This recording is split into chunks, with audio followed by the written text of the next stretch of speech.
Today's energy comes with the energetic frequency of fear, panic, desperation, anxiety. That everything that you hold dear to your heart may be stripped away from you. It's holding on to threads so tight and watching them be stripped from your hand. It's holding on to sand, and the harder you clench, the more you lose. It's this feeling in the desperation of control and maintaining, unknowingly giving your power away and forgetting the essence of your divinity.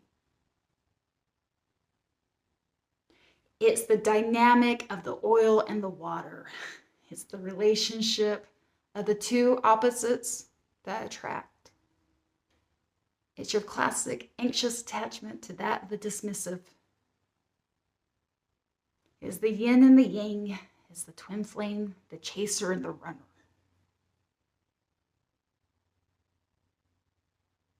It is the love languages that get lost in translation.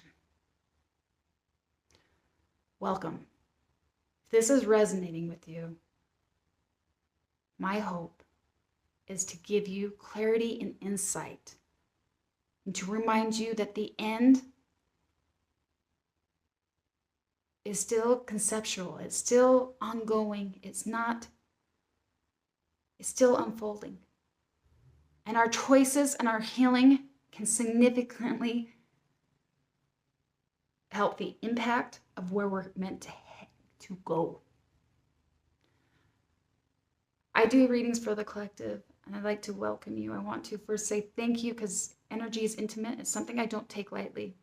And I'm full of gratitude to give a message and hopefully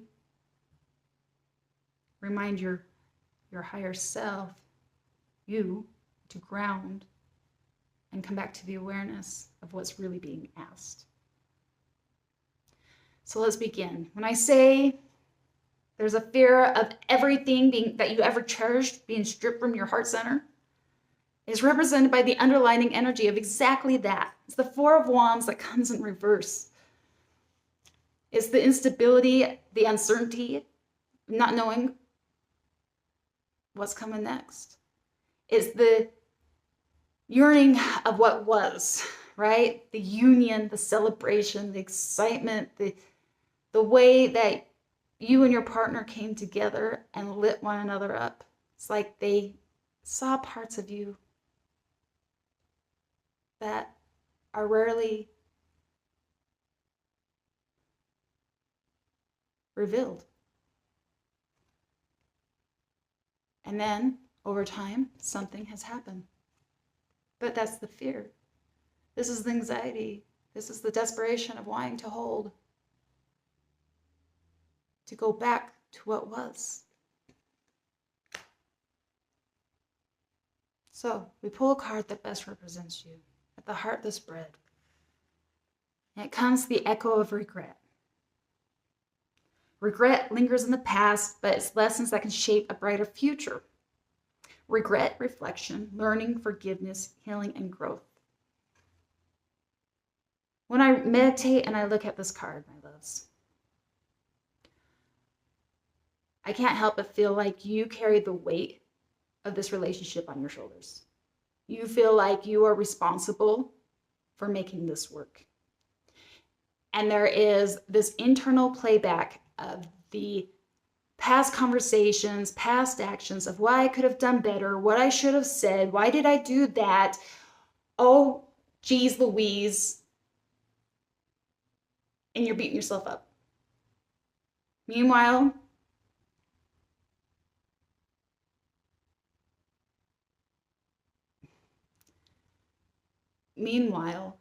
feeling the triggers of all your childhood wounds coming to the surface.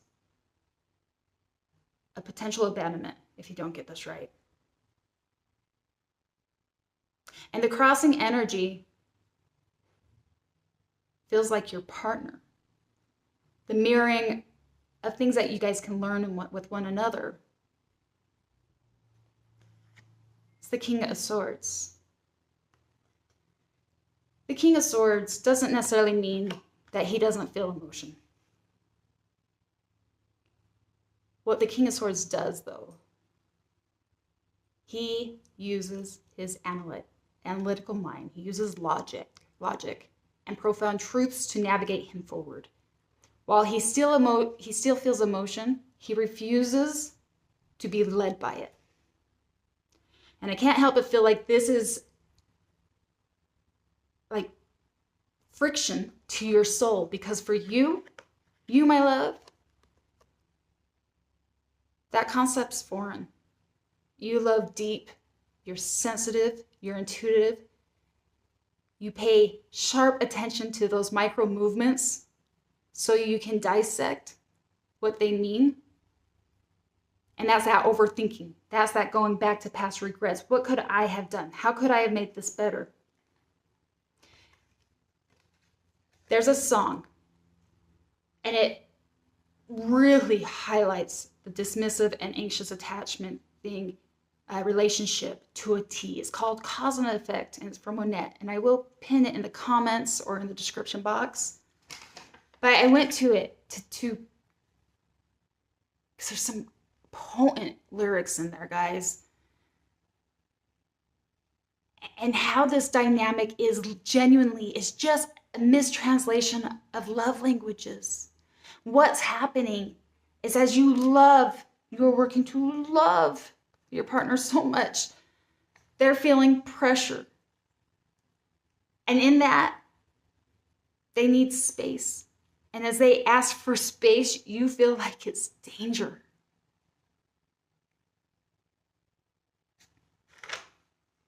For you, love was loud. So when it becomes silent, you feel like you're being shut out. Love felt like attention. Love was given by attention. So when it's calm, you feel like you're being forgotten. For your partner, love felt like survival. So closeness feels like they're losing a title.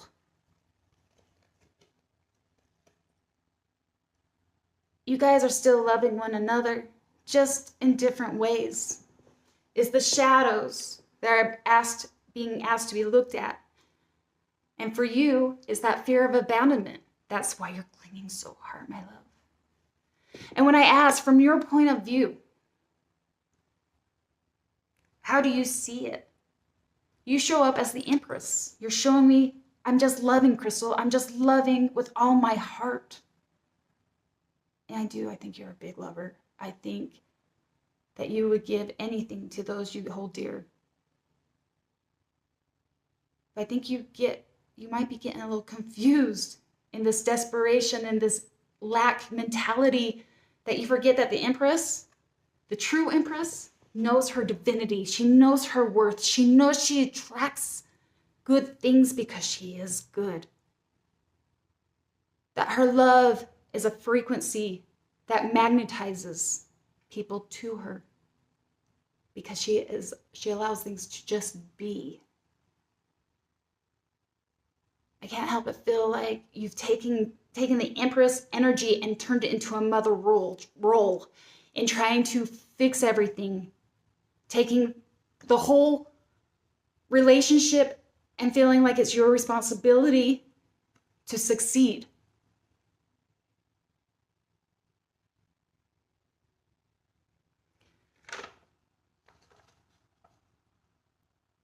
In the dynamic, there is this feeling of, there's the other lyrics that's like, to soothe your soul, you ask questions, and as you ask questions, this person begins to feel kind of accused, and you will feel rejected. Again, it's a mistranslation of language. And when I ask from Spirit, from their point of view, what's going on from a higher perspective, Spirit just sees a lot of energy that's going nowhere. A moment of asking you to just pause. It comes with the two fastest tarot cards in the deck, the Chariot and the Knight of Swords, but they came on their side. It's this energy of while you are so desperate trying to, and I get it, it's like, we're going to resolve this right now. We're not now, damn it. Because I want that stability. I want to feel assured. I want to know everything's going to be okay. And playing things over and over in your head of how I could have done things better. What do I need to do to show up? Me. I'm the problem. If I could just do this better, right? Looking outside of yourself, scrolling for answers. Meanwhile, Spirit is saying, breathe. These emotions, this anxiety is being asked to be looked at, to calm the nervous system, to regulate it, and to come inward. What is my partner showing me? The inner child that felt like it wasn't being loved. Because it's not our partner's responsibility to make us feel whole. It's only when we are able to fill our own cup that we can love other people better. And I think you have gotten so distracted in trying to love and gain, it's like if you could prove yourself, then you're worthy. And Spirit's asking you, no. Like you're spending there's a lot of energy that's going nowhere.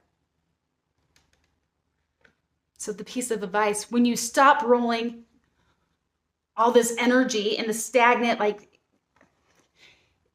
I keep on thinking it's like putting the gas or the foot to the metal to go fast, to go somewhere, but you're on sand. You're just digging yourself deeper in a hole. And that is that Eight of Swords that comes up. Spirit's point of view, and then the advice from Spirit. This woman's blindfolded. She binds herself. She thinks she's in a cage. This is self-imposed. But the truth is, the swords aren't around her. They're next to her. She can move forward. She can move backwards.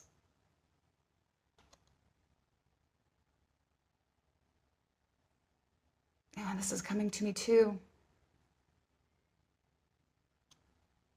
Can you just sit in silence? Close your eyes, not looking externally, but rather coming inside and to be your own savior.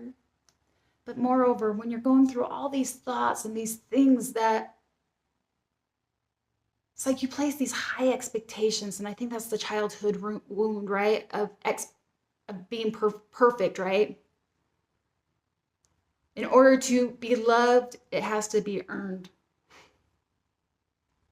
But that's not the way it works in this world. In fact, these high expectations and these idealizations of what we think love should be and how it needs to look is unrealistic. Nothing's perfect. And I feel like Spirit's also saying, can you put that at rest too? It's the Ten of Cups in reverse. It's a piece of advice from Spirit saying, it's not going to be perfect, and that's okay. The Ten of Cups in reverse is saying life gets messy. In fact, I just did a reading, my last reading, and it was the Before Tarot.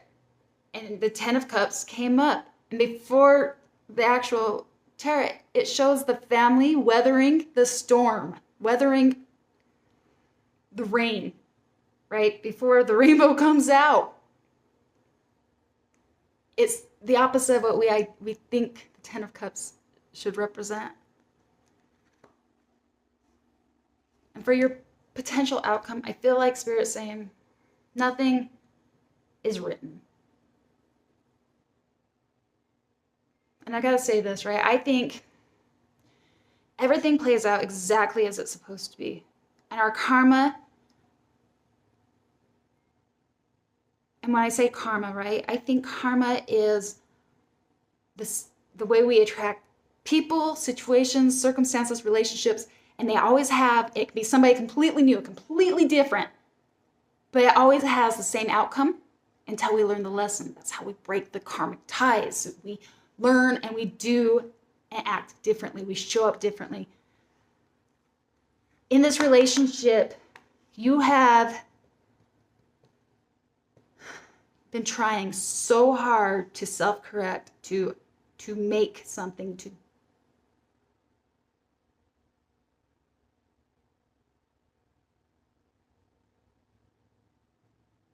it's like you've forgotten your place in nature. God's already got everything figured out. Your job is to come into that true alignment of that Empress and be. Allow the ignition, the light of life, the spark of life to come in its due time, in its sacred time. If you continue trying to push, trying to force an outcome, it's gonna smother that life force, that spark. And that karma I just spoke about, it will continue. You have an opportunity to start new. But it starts by doing something different. I don't know what this isn't. I keep on seeing this, so I just gotta say it. Instead of you trying to right? Because this Ace of Wands is about passion, it's about the spark.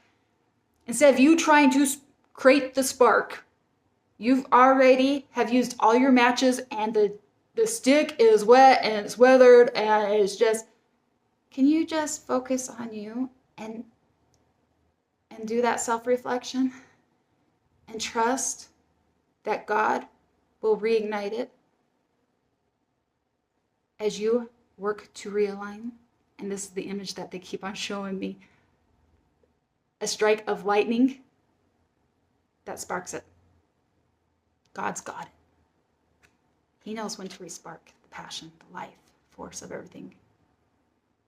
Stop trying to take it into your own hands and control it, but rather surrender and trust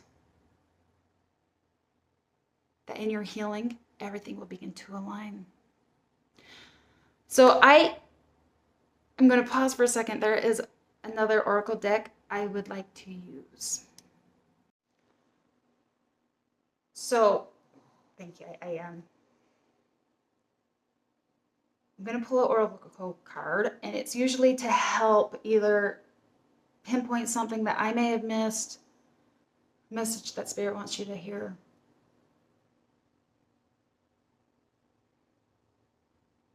So, bless the cards and see what there is. We call them the love that we are, the light that we are. Archangels, ascended masters, Holy Spirit, higher self, all that of the highest good. Come bless these cards. Deliver a message that you need to hear.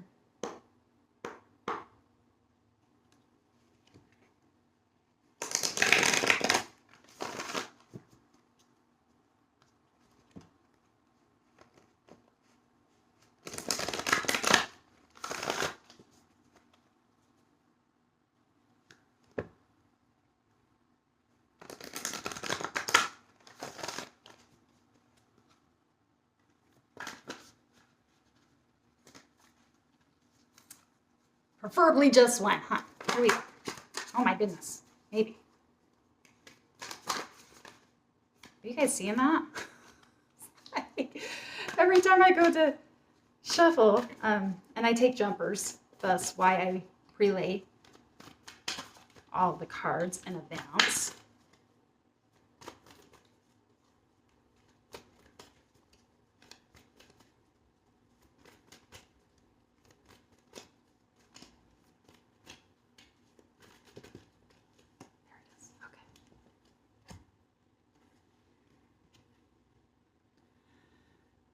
Dearest you, Do you know how much we love you and want to help you?